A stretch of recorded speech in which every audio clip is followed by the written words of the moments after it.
it is hard to switch gears here. You had me in tears. Because what you're talking about is real, and it is suffering. And I think we do a disservice to suffering when we don't feel it. And so it's one of the things I want to talk about tonight.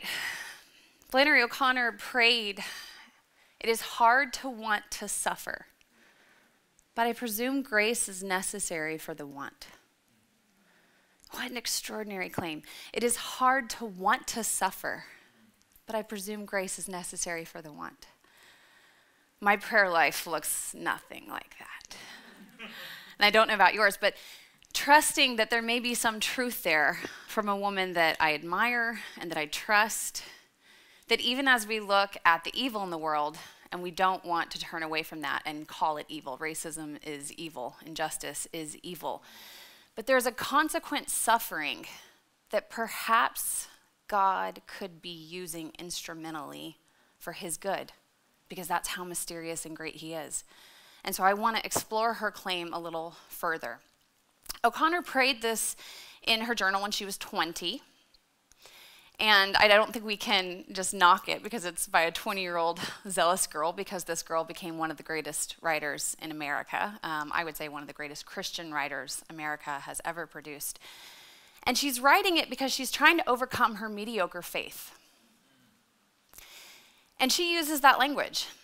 And she says, "I've been praying these traditional prayers my whole life, and I'm saying them and I'm not feeling them. But Lord, I want to know you. I want to grow closer to you. I want to become a saint." Now, at the time, she's in graduate school, so she's doing a lot of reading. And one of the thinkers that she's reading is called Leon Bloch. And Leon Bloch, French names just destroy my tongue, but Leon Bloch was extreme in his views on sainthood. He said, the only tragedy, the only sadness in this life is to not become a saint. O'Connor loved this. This was attractive to her. Here she was suffering this lukewarm faith and seeing this lukewarm faith around her. And so she read more and more of him. Now, he's extreme in his views on suffering as well. For him, it is the only pathhood to redemption. He reasons because God became a human being in order to suffer, then it implies a call for all of us to embrace suffering. He takes imperatives such as the first shall be last as commands that we shall be last, that we will not only be poor in spirit, but poorer in our lives. This was Bloch. So suffering to him was this road to redemption. But O'Connor saw it as perhaps a way towards sainthood. Perhaps looking at suffering could be a way to become more holy, to become closer to God, and to get over this mediocre faith. And so I want to look at her fiction and also at her life, both of these things. So there's this story, and you may know it, called The Temple of the Holy Ghost, in which it's semi-autobiographical. O'Connor writes it about this little girl who's praying. And she prays, "Dear Lord, I want to be a saint, because that is the vocation in which you know everything." But then she concludes, "But I will never be a saint, because I'm a born liar, and I'm slothful, and I sass my mother, and I'm ugly to almost everybody. Now, I can't be a saint, but I might be a martyr if they killed me quick." This story illustrates O'Connor's real prayers. I'm afraid of pain. I suppose that's what you have to pray in order to get grace. But Lord, can you give me the courage to stand the pain to get the grace? She's not praying to withstand cauldrons of boiling pitch or arenas of lying, and it's a different kind of suffering that she's praying about, one that would actually be a conduit for grace. What's ironic is 5 years after this prayer, O'Connor is diagnosed with lupus. And from the time she's 25 until she dies at 39, she struggles with this disease. It's during the entire of her writing career. When one interviewer asked O'Connor whether the lupus affected her writing, she said, "No, since for my writing I use my brain and not my feet." But the suffering does appear in her work. It does seem to affect her stories. She tells one of her friends in a letter, "All of my characters that I love the most, I feel beholden to weigh them down with suffering. As you know, all God's friends suffer. So her most beloved characters, she's putting in these situations of suffering. For the way to sainthood in O'Connor's world, it is more than narrow. It is harrowing. It is painful. Now, she's not advocating suffering with some masochistic desire to feel pain. As her youthful Temple of the Holy Ghost character says, I don't want the pain, but I want the grace. Because what she fears is to be a lukewarm Christian who desires only the rainbows after Noah's Ark, right? The kind of Christian for which Christ comes out of the tomb high-fiving his disciples, or in which the bumper sticker defines your faith. All things work for the good of those who love the Lord. She writes, what people don't realize is how much religion costs. They think that religion is a big electric blanket, when of course it is the cross. Religion is the cross. If we are to be saints, then rather than eschew suffering, we must have eyes that see the cross and take it up and follow it. So when O'Connor creates these saints in her stories, they teach us different ways that suffering might be a good. First, in O'Connor's stories, suffering is purgatorial. It functions as a way to burn off the dross and the taints that sin leaves behind in the human soul. O'Connor's getting these ideas. She was reading lots of saints, and one of the saints she was reading was St. Catherine of Genoa, who writes on purgatory.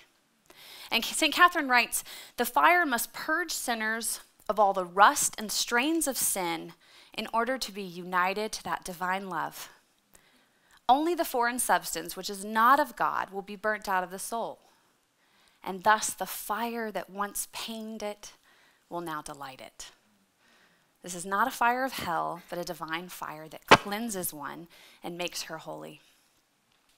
In O'Connor's second novel, The Violent Bear It Away, there's a young girl named Lucette. I just have to tell you, I'm pregnant, and our daughter's name is Lucette. Comes straight from this.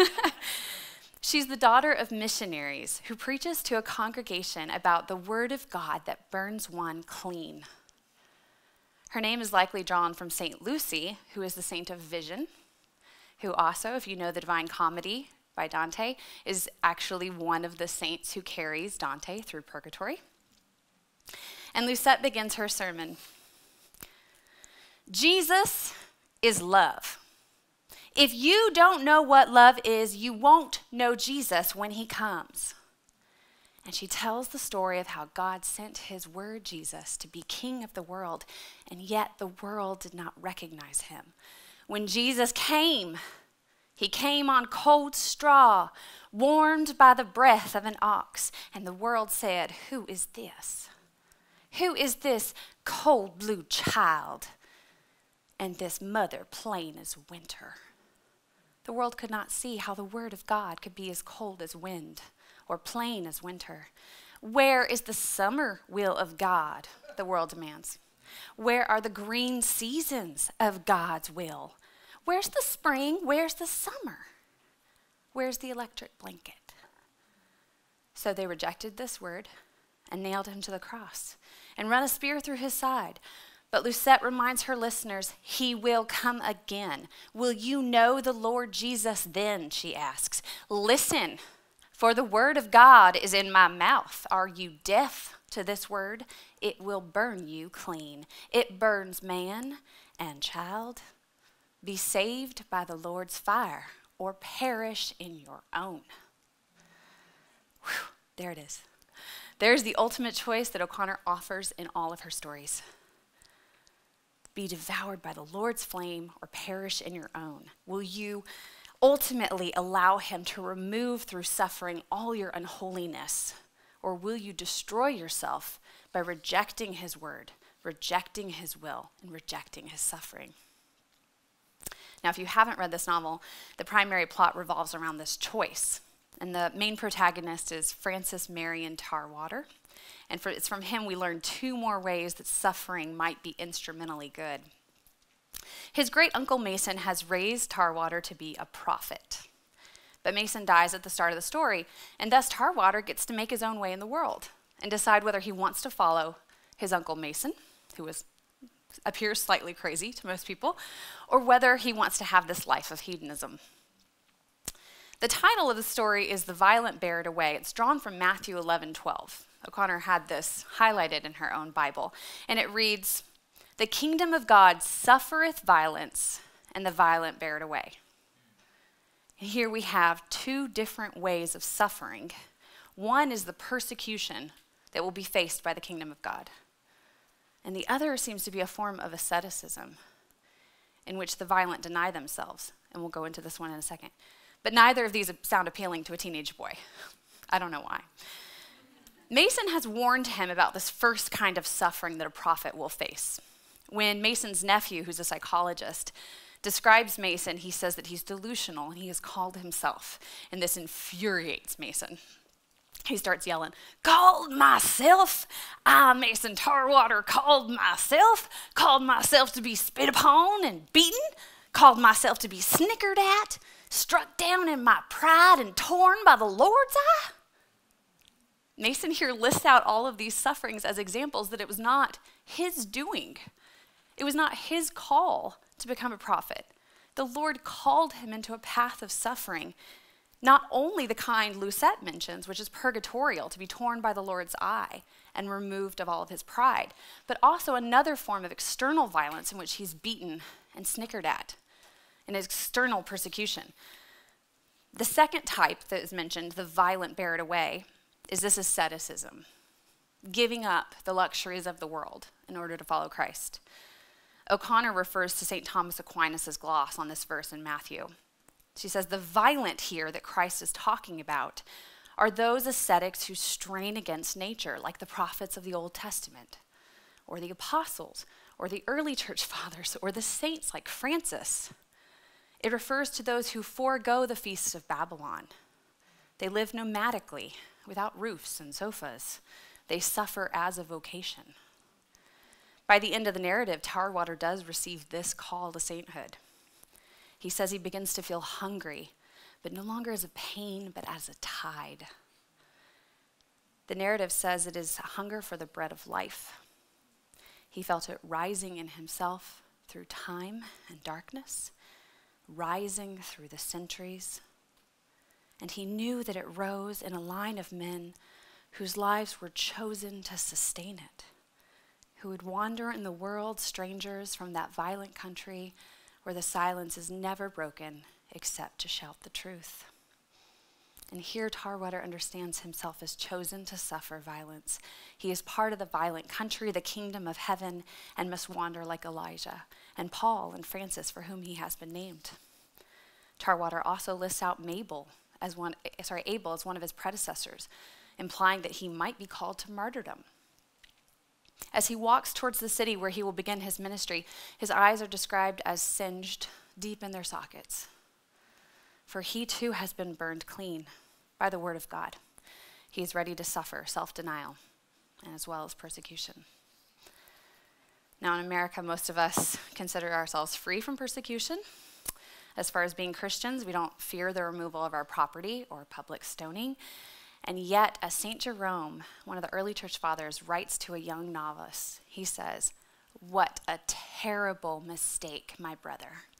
If you imagine there is ever a time when a Christian does not suffer persecution, one is attacked most powerfully when he fails to realize he is being attacked at all." Jerome references these unseen attacks, the invisible suffering of our souls that are being drawn away from God's image without realizing it. Although physically free from external attacks, to me this is a more fearful state. It is the lukewarm and mediocre faith that O'Connor prayed against, and for which she believed suffering could be an antidote.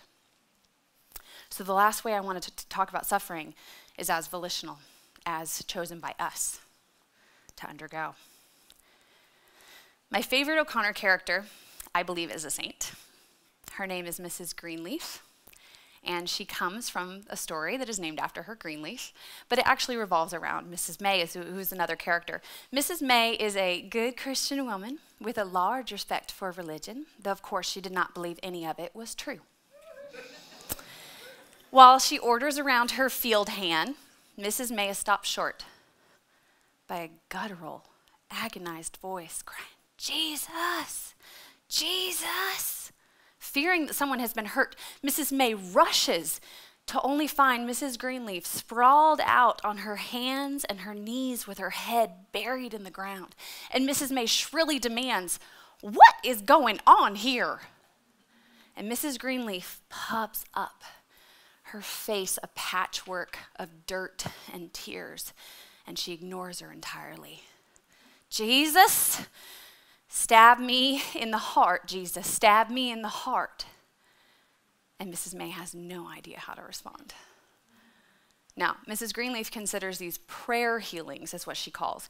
So every day she cuts the morbid stories out of the newspaper, those in which women have been raped, children have been burned, train victims, and the divorces of movie stars. And she takes these to the woods and she buries them in the ground, and then she lies on top of them and prays. Now, when my students read this, they express probably what you're expressing, and what Mrs. May expresses is, "Jesus would be ashamed of you. Get up and go wash your children's clothes." Do something practical. But Mrs. Greenleaf is experiencing an unseen reality. Perhaps her response is better. She sees the persecution that Mrs. May does not see. And how many of us respond that way anymore? How many of us see headlines and pray about them? Or do we do what Evan suggested earlier, and we mourn in less than a second as we flip to the next screen? Or we publicly express ourselves on Facebook? O'Connor says, "You will have found Christ when you are more concerned with other people's sufferings than your own." So we don't want to lose this ability that Mrs. Greenleaf has to experience other people's sufferings, to somehow take them on. And whether or not we believe in vicarious substitution or mystical suffering in that sense, it seems true that to share another's burdens lessens that burden. I think of Dietrich Bonhoeffer, who chose to return to Nazi-occupied Germany because he believed that he could suffer with his fellow brothers as a physical sign of the gracious presence of the triune God. He advises those brothers, those theologians that were underneath him, to pray a psalm every day. Now, the psalms are mixed, as we just heard from Liz. They're psalms of lament and psalms of joy. And he said, when you pray a psalm of lament, when you yourself are not lamenting, you are praying on behalf of another sufferer in the body of Christ. Perhaps that's the only way we can sometimes respond, is to take on that suffering. And instead of publicly expressing it in our Facebook statuses, to take it into a closet and give it to the one who can actually heal and remove tears. O'Connor writes, "Remember that these things are mysteries, and if they were such that we could understand them, they would not be worth understanding. A God you can understand is less than yourself." When O'Connor prayed for suffering at 20 years old, she would have never imagined her upcoming battle with lupus. But as the disease debilitated her, she confessed two truths. One, I'm sick of being sick. And then the other, I can, with one eye squinted, take it as blessing. Her honest frustration with sickness reveals her human limits to understanding her suffering, and yet she's granted another vision. Through this other eye, she sees a potential blessing in her sickness. She writes, "Sickness is a place more instructive than a long trip to Europe. It is one of God's great mercies." So if suffering is a grace, then perhaps it could be prayed for. If it cleanses us of impurity and opens us up to a vocation of sainthood and lessens the burden of others, then O'Connor's prayer makes much more sense. It is hard to want to suffer, but if O'Connor's vision is true, then may the Lord grant us all the courage we need to ask for it. Thank you.